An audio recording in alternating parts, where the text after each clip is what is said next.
예, 오늘 설교의 제목은 모든 위로의 하나님이라는 제목으로 저희가 연구를 해보도록 하겠습니다. 어, 성경은 우리에게 이제 위로자이신 하나님에 대해서 말씀을 또 기록을 하고 계시죠. 예수님께서는 이 세상에 내려와 계시면서 많은 이들을 그분의 말씀으로 또한 때로는 이적으로 그분의 행동과 행동으로 또한 그들에게 깊은 위로를 주시곤 했었습니다.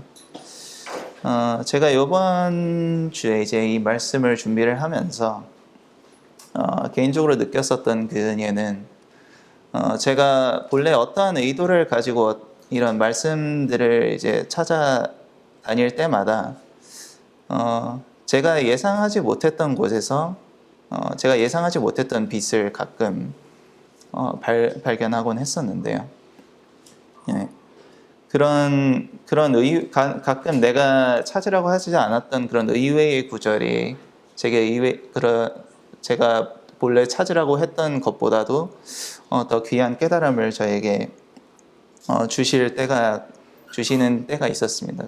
아마 성경 공부를 해보신 분들은 아마 비슷한 경험을 해보셨을 거라고 믿는데요. 성령께서 일하시는 방법은 항상 이렇게 저희의 예상과는 다르게 이렇게 신비로운 것 같습니다. 네. 우리가 어떤 방향을 향해 가고 있을 때 그 방향이 만약에 잘못된 방향으로 가고 있을 때 하나님께서는 우리가 그런 헛된 방향을 계속하도록 방치하시는 것이 아니라 그분께서 본래 우리에게 이루시려던 그 목적을 성취하시기 위해서 우리의 발걸음을 또한 인도하신다는 것이죠. 네. 그런 방법을 통해서 하나님께서는 우리를 인도하시려던 그 방향으로 또한 인도하시고 그것을 통해서 하나님의 자비를 또한 보여주시곤 합니다. 그래서 오늘 해볼 이야기 또한 이에 관한 말씀인데요. 앞서 말했듯이 하나님께서 일하시는 방법은 항상 이제 사람의 방법과 다르죠. 그렇기 때문에 우리가 이제 하나님께서 어떤 방법을 통해서 우리를 인도하실지, 그분께서 어떻게 역사하실지에 대해서 우리가 예측하는 것은 사실상 불가능하지만 우리는 이제 성경의 기록들을 통해서 하나님께서 어떤 방식으로 일해 오셨는지에 대해서 우리가 찾아볼 수 있습니다. 우리가 보는 그분의 방법들은 우리가 생각하는 것보다 훨씬 더 직관적이고 보다 더 효율적이며 그리고 항상 그분께서 이루시려던 그 목적을 성취하시죠. 그럼 하나님께서 우리를 위로하시는 그 방법에 대해서 저는 오늘 이야기를 나눠보고 싶은데요. 그 전에 하나님의 위로가 사람의 위로가 어떻게 다른지에 대해서 잠시 한번 이야기를 나눠볼까 합니다. 여러분 혹시 이 사진에 나와 있는 이 사람이 누구인지 아시나요? 이제 본래 아시던 분들도 있으실 수도 있고 최근에 뉴스를 통해서 이제 보셨을 수도 있는데 이 사진에 나와 있는 이 남자의 이름은 코비 브라이언트고요. 미국의 농구 선수입니다. 지금은 은퇴를 한 이후인데 지난 1월 26일, 올해 1월 26일이죠. 그때 자기의 이제 농구 선수로서는 은퇴를 하고 자신의 딸이 뛰는 이제 농구팀에서 이제 코치 생활을 하고 있었는데 이 사람은 이제 평소에도 이제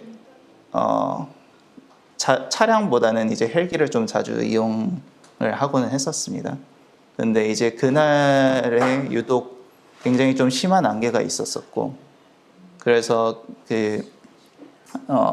어떠한 헬기 조종사의 약간 부적절한 판단들이 조금씩 겹쳐지면서 어떻게 보면 굉장히 운이 나쁘게 추락 사고를 당했는데요.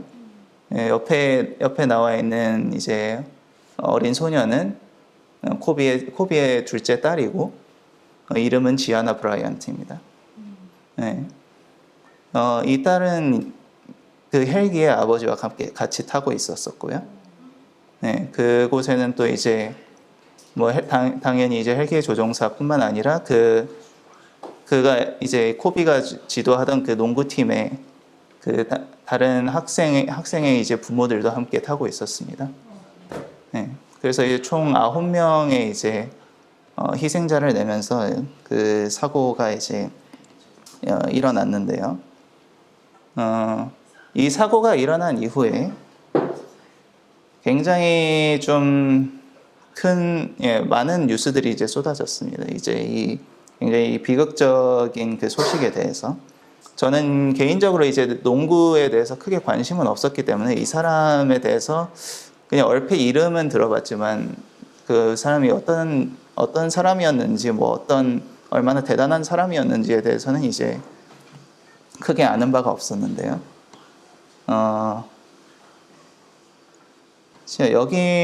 여기 보시면 이제 코비가 이제 살아 생전에 평생 그 자신의 선수 시절 동안 이제 평생을 보냈던 그 팀의 이제 구장입니다. 스테이플스 센터라고 불리우는데 이 팀에서 그가 이제 처음에 농구 선수를 시작했을 때부터 은퇴할 때까지 항상 이 팀에만 이제 있었고 그렇기 때문에 그 팀의 이제 팬들이 그를 이제 사랑하는 정도도 이제 굉장히 유별났었는데 그런 그가 이제 굉장히 비극적인 사고를 당했고 그를 추모하기 위해서 이제 굉장히 많은 팬들이 이곳을 찾고 또한 그를 위해서 이런 그림을 그린다던가 아니면 선물들을 이제 가져다 놓는다던가 그런 추모의 공간을 이제 그 앞에서 가지고는 했습니다. 이런 어떤 비극적인 일들이 있을 때에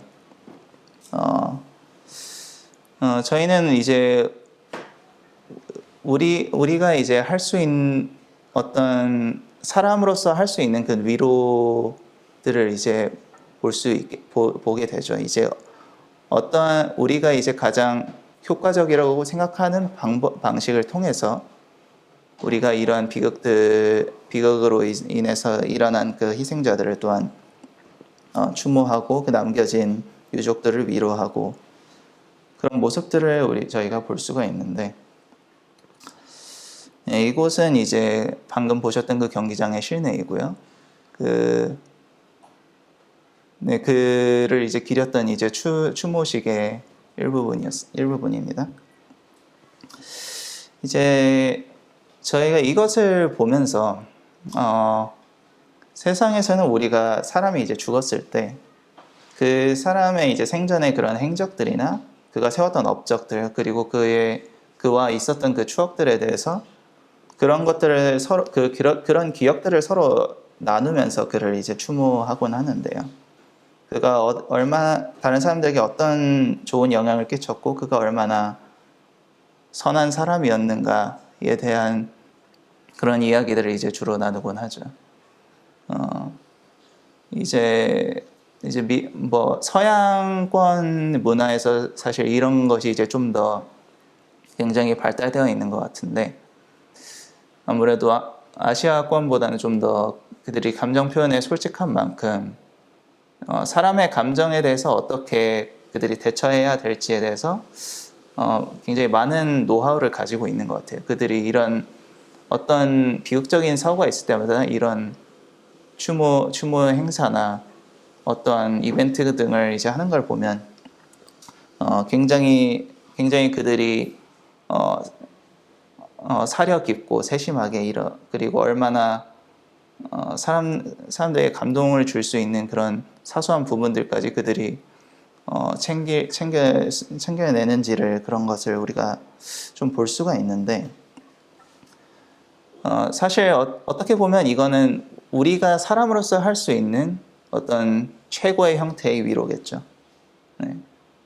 우리가 그 사람을 비극으로 인해 떠난 그 사람과 그리고 한순간에 그런 비극을 당한 그의 남겨진 가족들에게 우리가 줄 수 있는 어떤 최고의 형태의 위로일 것입니다.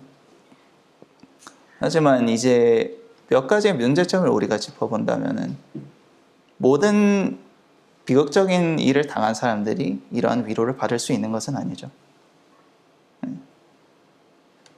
또한 이러한 위로를 받더라도 그 위로를 받는 당사자가 어떠한 위로를 통해서 어떠한 힘을 내지 못한다면, 왜냐하면 이것은 순전히 자신에게 달린 일이니까요. 물론 그 위로를 해주는 것이 얼마든지 우리에게 도움이 될 수는 있겠지만 결국 내가 위로를 받았을 때 결국 그 비극에서 스스로 다시 빠져나와야 하는 것은 오로지 저의 노력에 달린, 우리 자신의 노력에 달린 것이죠.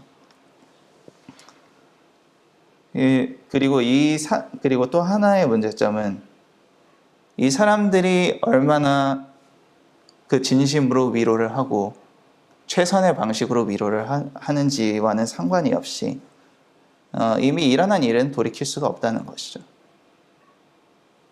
이미 그들이 가지고 있는 그 상실감은 무엇으로도 이제 돌려받을 수 없고, 그저 그들은 이제 이 상처가 희미해지고 그들에게 더 이상 큰 고통을 주지 않도록 그것을 희미해지게 하는 것이 그들에게 할 수 있는 최선의 노력이죠.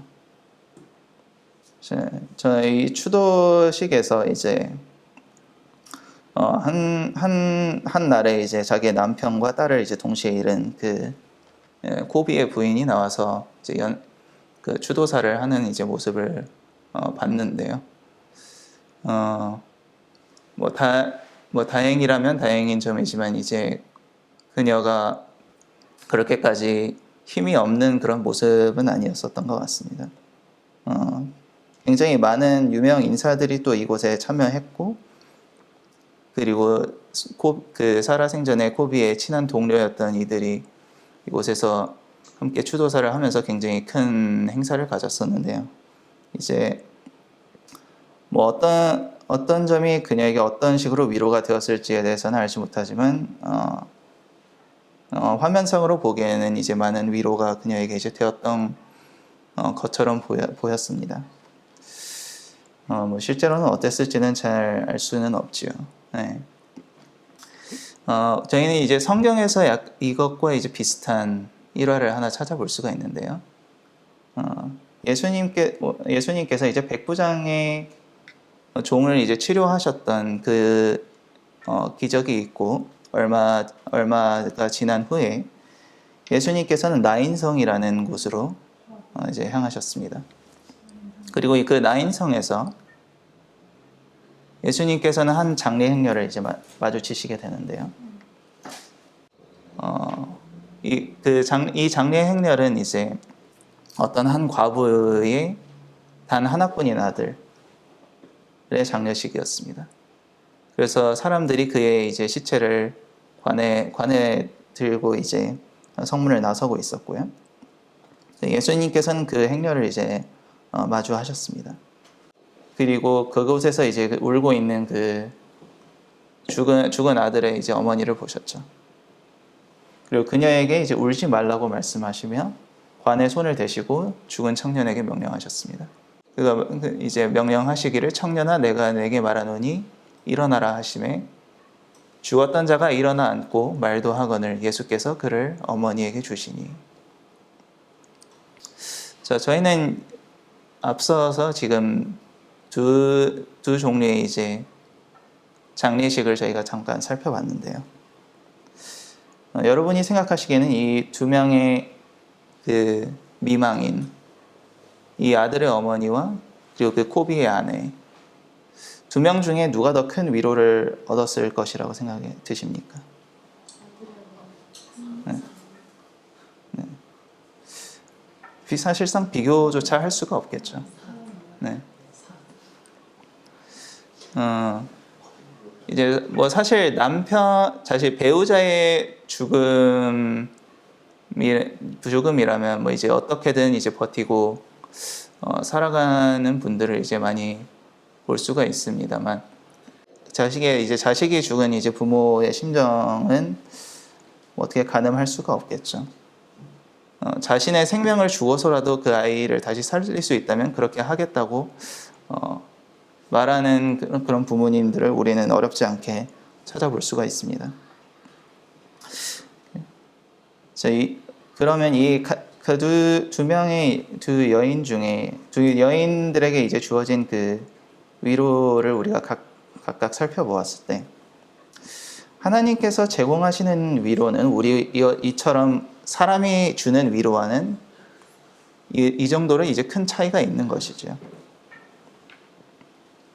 과연 이 하나님의 위로와 사람의 위로의 차이점은 그럼 무엇입니까? 지금 이 두 경우를 우리가 비교해 보았을 때 가장 이 두 경우의 차이점을 요약을 해보자면은 앞서 저희가 얘기한 것 같은 경우는 이제 제가 앞서 얘기한 대로 저희가 사람들이 줄 수 있는 그 최고의 위로를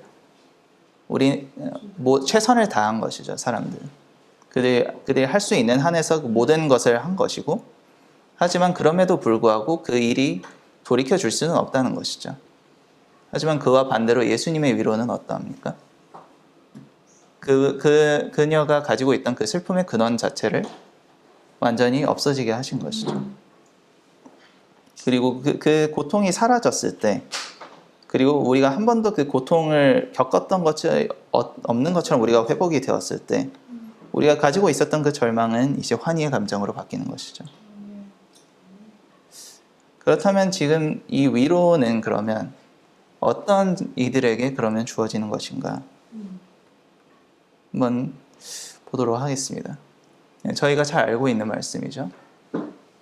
이제 예수님께서 이제 산상보훈이라고 하시는 그 설교, 저희가 흔히 부르는 그 설교를 이제 마태복음 5장에 이제 기록된 그 성경절들 가운데서 이 말씀을 하셨는데요. 애통하는 자는 복이 있느니 그들이 위로를 받을 것이며, 이 말씀을 여러 설교에서 아마 보셨을 것이고, 그리고 뭐 개인적으로도 많이 읽어보셨을 것이라고 생각이 듭니다. 뭐 이 말씀에 대해서 굉장히 다양한 해석이 있을 수 있겠지만은,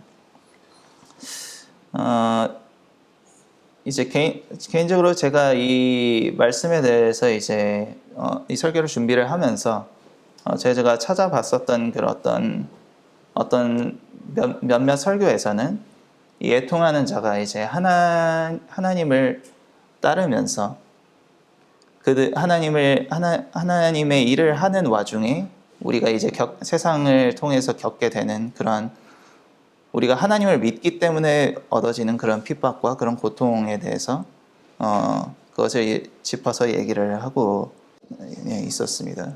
그리고 어떤 특정한 이제 설교문에서는 이제 특별히 저희의 그 세상적인 그런 고민들이나 그런 고통들에 대해서 그것은 진짜 애통이 아닌 거짓된 애통이다라고 어떻게 보면 조금 과격한 표현이기도 하죠. 그런 식으로 이제 표현을 된 설교도 제가 하나 발견을 했었는데, 이 말씀에 대해서 이제 다양한 생각들을 뭐 지금은 아니더라도 예전에는 가지고 계셨을 수도 있다고 생각을 합니다. 자, 그러면 과연 이 약속은 지금 어떤 특정한 이들에게만 주어지는 것이 맞는 것인가? 어떤 사람들은 이 말씀이 이제 우리가 우리의 죄를 뉘우치는 그 애통에 대해서 그 애통하는 자들을 가리키는 것이라고 이제 말하기도 하고요. 제가 어렸을 때 교회에서 배웠던 거는 이제 그런 맥락에서의 애통이었습니다. 그리고 아까 제가 설교 중에 제가 아까 찾았다는 그 설교문 중에 나왔던 것처럼 우리가 하나님의 사역을 하면서 이르러 오는 그런 핍박에 대해서 가리키는 것이라고 말하는 사람들도 있죠. 그러면 이 위로는 과연 그들을 위해서 준비된 위로가 맞습니까? 당연하겠죠. 네. 당연히 그들을 위해서 준비된 위로가 맞죠. 당연히 그들이 하나님의 이름으로 그들이 애통을 받는 것에 있어서 하나님께서 그들에게 위로를 주시지 않는다는 것은 그것은 우리가 믿는 사랑의 하나님이라는 그 개념과 완전히 저촉되는 것이죠. 이제 예수님께서는 특별히 이런 경우들에 대해서 말씀을 하셨습니다. 직접 그 세리와 바리새인의 비유를 들어 말씀하시면서 그의 죄를 자복하고 그가 자신이 죄인임을 애통하는 사람을 가리켜서 그가 이롭게 되었다고 말씀하기도 하셨습니다. 그렇다면 조금 더 나아가서 과연 이 약속의 대상에는 그러면 어떠한 제한이 있는 것일까요? 이사야서를 보시면 이사야서 후반부에는 이제 예수님의 오심에 대한 그 예언들로 이제 가득 차 있습니다. 그분께서 오셔서 무엇을 하실 것인지에 대한 그런 말씀들이 기록이 되어 있죠. 자, 이 말씀은 이제 예수님께서 오시는 목적과 그 목적을 행할 그 대상에 대해서 우리에게 명확하게 설명을 해주고 있습니다. 네, 제가 직접 이 말씀을 한번 읽어보도록 하겠습니다. 주 여호와의 영이 내게 내리셨으니 이는 여호와께서 내게 기름을 부으사 가난한 자에게 아름다운 소식을 전하게 하려 하심이라. 나를 보내사 마음이 상한 자를 고치며 포로된 자에게 자유를, 갇힌 자에게 노임을 선포하며 여호와의 은혜의 해와 우리 하나님의 보복의 날을 선포하며 모든 슬픈 자를 위로하되. 이 말씀은 굉장히 우리에게 명백하게 설명을 해주고 있죠. 하나님의 위로는 모든 사람을 위한 것입니다. 그렇게 이 말씀과 앞서 저희가 보았던 그 산상보원에 나타나는 그 약속을 대조해서 보았을 때 이 약속에는 어떠한 제한도 없다는 것을 우리가 확인을 할 수가 있죠. 하나님께서는 결코 사람을 차별하지 않으시며 그리고 하나님께서 주시려는 그 은혜를 받는 대상에서 어떠한 특별한 경우도 제외하지 않으십니다. 그렇게 이 약속은 모든 애통하는 자들을 위한 것이죠. 자, 그렇다면 이 약속을 우리가 거머쥐기 위해서는 무슨 과정이 있어야 할까요? 물론 당연하게도 이 약속을 믿는 것이겠죠. 이 애통하는 자에게 위로가 있으리라는 바로 이 약속을 우리가 믿었을 때 우리는 이 약속을 통해서 주시는 그 은혜를 우리가 체험할 수 있을 것입니다. 네. 하지만 하나님께서 주시는 위로를 우리가 이제 성경에 기록된 그 기록들을 살펴본다면은 우리가 먼저 믿음을 가졌을 때만 그런 위로가 주어진 것만은 아닙니다. 예수님께서 하셨던 그 많은 기적들이 또한 그러했었죠. 저희가 앞에서 살펴보았었던 그 나인성에서의 일화도 그러했었고, 그리고 그분의 친구였던 이제 나사로를 살리실 때도 그러하셨습니다. 그분은 어떠한 청탁을 받거나 그들의 믿음이 이제 확고함을 보고서 그것을 조건으로 그들을 이제 살리셨던 것이 아니었죠. 그렇다면 그들을 살리신 것은 무엇을 위한 것인가? 자, 저희 요한복음 11장을 보면은 저희가 이제 잘 아는 그 일화가 이제 소개되어 있죠. 예수님께서 나사로의 그 집을 방문을 하시고, 그 이전에 예수님께서는 이미 나사로의 집에서 온 사환을 통해서 그가 이제 죽을 병에 이제 걸려 있다는 사실을 이미 들으셨습니다. 하지만 그때는 이제 바로 그에게 가지 않으셨었죠. 그리고 그 이후에 이제 나사로가 죽은 이후에 제자들을 이제 이끌고 그곳으로 가셨는데, 시간 관계상 이 11장 전체를 저희가 읽어보진 못합니다만은 그 11장에 기록된 그 말씀들을 저희가 차근차근 읽어보다 보면은 이제 우리의 구주께서 그분이 사랑하시는 이들을 얼마나 친절하고 섬세하게 가르치셨는지에 대해서 우리가 그 과정을 엿볼 수가 있습니다. 15절을 보면은 내가 거기 있지 아니한 것을 너희를 위하여 기뻐하노니 이는 너희로 믿게 하려 함이라. 우리가 이 말씀을 이 11장에 기록되는 말씀들을 이제 보다 보면은 알겠지만은 그들의 믿음이 나사로를 구원한 것은 아니었어요. 네. 예수님께서는 오히려 그들이 믿지 못하는 것을, 그들의 마음을 보시고 오히려 그 자리에서 이제 눈물을 흘리셨었죠. 네. 이제 제가 여기에 말씀을 올려놓지는 않았습니다만은 마리아가 이제 예수님을 나사로의 무덤으로 인도할 때 이제 그 뒤를 따르던 유대인들 중 하나가 이제 그러한 이야기를 했습니다. 소경의 눈을 뜨게 한 사람이 이 사람은 죽지 않게 할 수 없었느냐. 그리고 예수님께서는 그 말씀을 듣고 그 이후에 우셨다고 이제 기록이 되어 있죠. 네, 하지만 예수님께서 그 나사로의 무덤 앞에 서셔서 하셨던 기도를 본다면은 예수님께서 비록 그런 그들의 그런 심중의 상태를 보시고 그것을 안타까워하셨을지언정 그들을 전혀 포기하지 않으셨음을 우리는 여기에서 볼 수가 있습니다. 41절과 42절을 보면은 아버지여 내 말을 들으신 것을 감사하나이다. 항상 내 말을 들으시는 줄을 내가 알았나이다. 그러나 이 말씀하옵는 것은 둘러싼 무리를 위함이니 곧 아버지께서 나를 보내신 것을 그들로 믿게 하려 함이니이다. 예수님께서 이 이적을 행하신 이유는 다른 것이 아니죠. 사실 나사로를 이 시간에 예수님께서 나사로를 살리실지라도 그는 어떤 썩지 아니할 몸으로 다시 부활한 것이 아니었어요. 그는 시간이 흐른 후에 나사로는 이제 다시 또 무덤에 들어가야만 했습니다. 하지만 그렇다면 예수님께서 구태여 이 이적을 행하신 이유는 무엇인가? 그것은 여기에 지금 적혀 있는 예수님께서 직접 그 목적에 대해서 말씀하신 것처럼 우리로 그것을 믿게 하려 함이죠. 무엇을요? 그분께서 부활이요 생명이심을 우리에게 믿게 하려 하신 것이죠.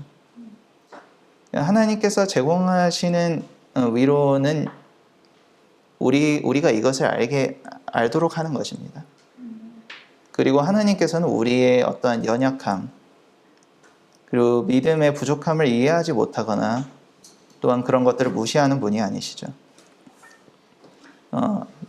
저희가 그 복음서들을 보면 예수님께서 이제 여러 차례 우리 그 제자들의 그 믿음 없음을 인해서 슬퍼하시고 그들을 책망하시고 그들을 여러 차례 나무라고 꾸짖으셨지만 결코 그들을 포기하지 않으셨습니다. 예수님께서 이제 그 폭풍우가 치던 날 밤에 이제 제자들은 먼저 그 폭풍우 치는 그 풍랑 치는 그 바다를 건너고 있었죠. 그리고 예수님께서는 그 바다 건너편에서 바다 위를 걸어서 그들에게 이제 나타나셨습니다. 그리고 그런 예수님의 모습을 그들이 처음 보고 그들이 두려워하는 것을 보면서 예수님께서는 이제 그들의 연약한 믿음을 책망하셨으나 또한 그들에게 난이 겁내지 말라고 안심시키는 것을 빠뜨리지 않으셨었죠. 자, 그렇다면 예수님께서 만약에 우리에게 믿음을 주시려고 하시는 분이라면 어째서 우리의 믿음 없음을 책망하실까요? 그것은 우리가 보고도 받아들이지 않고 그분께서 주시는 믿음을 우리가 거절하고 있기 때문이죠. 예수님께서는 우리의 부족함으로 인해서 그것을 책망하시는 것이 아니라 그분께서 주시는 그 생명을 거절하고 사망의 길 가운데 계속 머무르려 하는 우리의 그러한 완악함을 보시고 그것 때문에 슬퍼하시고 눈물을 흘리셨던 것이죠. 그래서 우리의 의심의 그 장막을 걷어내기 위해서 하나님께서는 그분께서 하실 수 있는 모든 것을 우리에게 하고 계십니다. 그리고 하지만 그것을 받아들이는 것은 우리에게 놓여진 이 선택인 것이죠. 우리가 그렇다면 이 믿음을 받아들이고 주님의 약속을 믿을 때에 우리는 어떤 식으로 우리가 그런 위로를 받게 될 것인가? 자, 이사야서에 이제 예수님의 그 사역의 목적에 대해서 우리가 그 말씀을 좀 더 살펴본다면은 이 말씀들은 예수님께서 어떤 식으로 우리를 위로해 주실 것인지에 대해서 그 과정을 설명해 주고 계십니다. 4절부터 한번 읽어보도록 하겠습니다. 그는 실로 우리의 질고를 지고 우리의 슬픔을 당하였거늘 우리는 생각하기를 그는 징벌을 받아 하나님께 맞으며 고난을 당한다 하였노라. 네, 우리의 고통을 지고, 이제 킹 제임스 버전에는 이제 고통이라고 이제 번역이 되어 있습니다. 고통을 지고 우리의 이제 슬픔을 당하였다고 하셨고, 5절을 보면은 그가 찔림은 우리의 허물 때문이요 그가 상함은 우리의 죄악 때문이라. 그리고 그것을 그분께서 당하시는 목적은 무엇입니까? 5절을 이어서 읽으면 그가 징계를 받음으로 우리는 평화를 누리고 그가 채찍에 맞음으로 우리는 나음을 받았도다. 우리는 다 양 같아서 그릇 행하여 각기 제 길로 갔거늘 여호와께서는 우리 모두의 죄악을 그에게 담당시키셨도다. 우리가 그럼 가지고 있는 그 고통들은 그럼 어디로 가는 것입니까? 이 모든 것들은 예수님께서 짊어지시는 것이죠. 우리는 성경을 통해서 그 사망의 권세, 우리를 그 고통스럽게 하는 그 사망의 권세의 그 근원이 죄라는 것을 우리가 알 수가 있습니다. 예수님께서는 우리의 모든 죄짐을 짊어지신 분이시죠. 그렇다면 그분께서 그 죄짐을 짊어지셨을 때 우리가 그 죄로 인해 발생되는 그 모든 고통과 우리의 그 고난들을 또한 함께 짊어지신 것은 어떻게 보면 당연한 일입니다. 6절을 보면 이제 모두의 죄악을 그에게, 곧 예수님에게 담당시키셨다고 말씀하고 있죠. 예수님께서는 우리의 죄를 지신 채로 십자가로 향하셨고 그곳에서 우리의 모든 그런 죄와 그로 인한 그런 모든 짐들은 그곳에 이제 못 박힌 바 되었습니다. 네. 그리고 그렇기 때문에 우리가 어떤 고난을 당할 때 실제로 그 고난을 당하시는 것은 9절에 말씀하시듯이 우리 예수님께서 함께 고난을 당하시는 것이죠. 자, 그러면 우리의 모든 고난과 슬픔을 예수님께서 담당하셨다고 이제 말씀을 하셨는데, 그러면 그 이후에는 이제 우리에게는 무엇이 남아 있을까요? 우리가 안고 있었던 그 모든 고통스러운 짐들을 예수님께서 떠안으신 이후에는 우리에게 무엇이 남아 있을까요? 우리 안에는 아무것도 남지 않죠. 왜냐하면 우리 안을 가득 채우고 있던 것은 본래 무엇이었습니까? 죄였죠. 그러면 그 죄를 모두 가져가신 이후에는 우리에게는 어떤 것도 남아있지 않은 어떤 진공의 상태인 것이죠. 그러면은 그 빈 곳을 이제 하나님께서는 그것을 채울 일만 남으신 것이죠. 그럼 그것을 무엇으로 채우실 것인가? 여기에서 사도 바울은 이제 하나님을 가리켜 모든 위로의 하나님이라고 명확하게 말씀하고 있습니다. 3절부터 읽어보면 찬송하리로다. 그는 우리 주 예수 그리스도의 하나님이시여 자비의 아버지시여 모든 위로의 하나님이시며 우리의 모든 환난 중에서 우리를 위로하사 우리로 하여금 하나님께 받는 위로로서 모든 환난 중에 있는 자들을 능히 위로하게 하시는 이시로다. 우리의 모든 환난 중에서 우리를 위로하신다는 것이죠. 그리스도의 고난이 우리에게 넘친 것 같이 우리가 받는 위로도 그리스도로 말미암아 넘치는도다. 자, 그러면 앞서 우리가 비워졌다고 얘기를 했는데, 그렇다면 우리를 이제 채우는 것은 이제는 주님 안에 있었던 것이죠. 왜냐하면 예수님께서는 이제 저희 안에 계신 것이고, 또한 우리가 또 예수님 안에 있다면은 우리를 또한 채우게 되는 것도 예수님께서 본래 가지고 계시는 것들이죠. 그렇게 우리가 예수님을 우리 마음 가운데 가시게 되었을 때 그분께서 가지고 계셨던 그 모든 것들은 저희의 소유가 되는 것이죠. 네. 그렇게 고난이 우리에게 넘칠 때 우리가 받는 그 고난만큼 그리스도로 말미암는 위로 또한 넘치는 것입니다.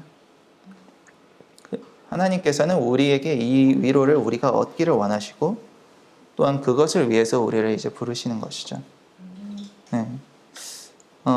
저희 모두가 이제 익히 알고 있는 그 수고하고 짐진 자들을 부르시는 하나님의 그런 초청이 바로 그에 관한 초청이지요. 그리고 그것과 덧붙여서 우리가 이제 복음서에서 예수님의 또 다른 부르심을 우리가 찾아볼 수 있는데요. 네, 마지막으로 이 말씀들을 한번 살펴보면서 저희 설교를 좀 마무리를 해보도록 하겠습니다. 네, 마태복음 11장 28절을 보면 저희 모두가 잘 알고 있는 말씀에 대해서 말씀이 여기 기록이 되어 있죠. 수고하고 무거운 짐진 자들아 다 나에게로 오라. 내가 너희를 쉬게 하리라. 그리고 예수님께서 그분의 제자들을 부르시는 모습을 우리가 또한 성경자들을 또 저희가 복음서 중에서 볼 수가 있는데 예수님께서는 뭐라고 말씀하십니까? 말씀하시되 나를 따라오라. 나를 따라오라고 하시니 그들이 그때 가지고 있었던 그 모든 것들, 그들이 당장 하고 있었던 그 모든 일들을 그들이 제쳐두고 그들이 곧바로 예수님을 따랐죠. 그들이 어떤 그 본래의 그 생업을 어떻게 정리한다던가 그들의 가족들에게 어떤 작별 인사를 나눈다던가 그런 과정은 일단 이 말씀 중에는 모두 생략이 되어 있습니다.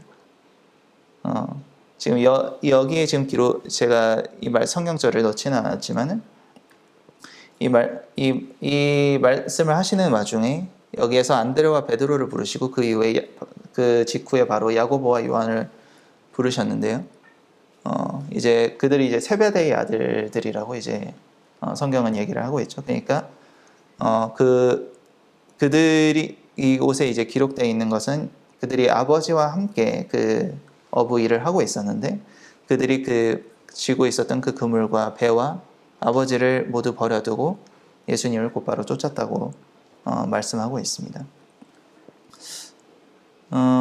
사실 이 두 종류의 부르심은 사실상 같은 종류의 부르심인 것이죠.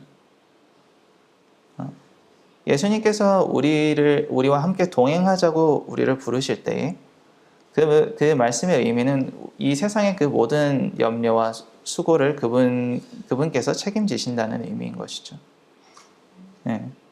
물론 그렇다고 이것이 이 세상에서 우리가 어떠한 그런 육체적인 수고도 할 필요가 없고 우리는 단지 그냥 놀고만 있으면 된다라는 그런 의미는 당연히 그런 핑계가 되지는 못합니다. 당연히 만약에 그 핑계가 가능하다고 한다면 십계명을 통해서 말씀하신 부모를 공경하라는 하나님의 계명을 이 야고보와 요한은 무시하는 셈이 된 거겠죠. 하지만 예수님께서는 그러한 율법을 파괴하러 오신 분이 아니고 예수님께서는 율법의 완성이셨습니다. 그렇다는 것은 예수님께서 그들을 부르셨을 때 그들이 쥐고 있는 그 생업을 버리고 쫓아오도록 그들을 부르셨을 때에